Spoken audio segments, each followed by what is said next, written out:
So there's been a lot of debate over the years about what vocoder was used for the voice of the Cylon, partly because the sound designer Peter Berkos, when interviewed several years ago, misremembered due to having the Sennheiser manual in his possession. Now, it's understood that Universal Studios rented a Sennheiser and an EMS vocoder to try out, but again, there was no documentation about what was actually used.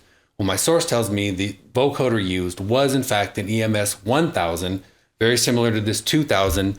Cosmetically, they were tan, it had no rack ears, everything was the same in the filter bank, the internals, but the bells and whistles were different. It didn't have a noise gate that would cut out noises between your signal when you're speaking, and the meter was different. It didn't have a separate meter for each input. You had to select and have a old style needle VU meter.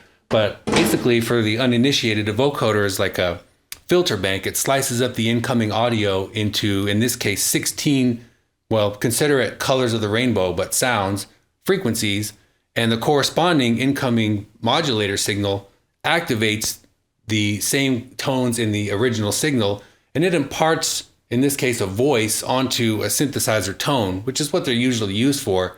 Now, the 16-band vocoder is a great blend between intelligibility and robotic sounds. If you ever play with a software synthesizer, you can cut it into 100 slices, and it sounds like a very glassy, easily intelligible sound. The lowest I've seen in the analog is 8 bands, and they're very unintelligible, but very crispy and gritty and robotic. So this is my favorite vocoder. This is the Model 2000. It's believed that there's only about 150 of these in the world.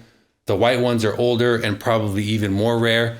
The 3000 is the same vocoder. It just gives you a bank of volume knobs on the top. For every individual band, you can control the volume of it. Those are hen's teeth. There's probably only a few dozen of those in the world, but these three all share the same properties. The EMS 1000, 2000, 3000, just a few bells and whistles. Again, where the international voltage switch was, the meters, the noise gate, and the color. That's it. The guts are all the same. So the 5000, that is a 22-band vocoder. So that one's so rare, it's hard to even find a picture of, but you could not do the voice of the Cylon with an EMS 5000. So I think we've proved beyond a shadow of a doubt, looking at the released pre-production scenes where the internal oscillator, there's a saw wave generator on here. You can make one note and you can adjust the pitch.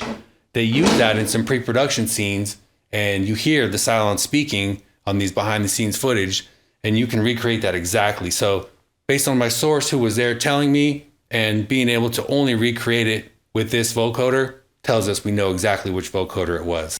Imperious leader. Identify Centurion. Garrison leader on the planet Cylon.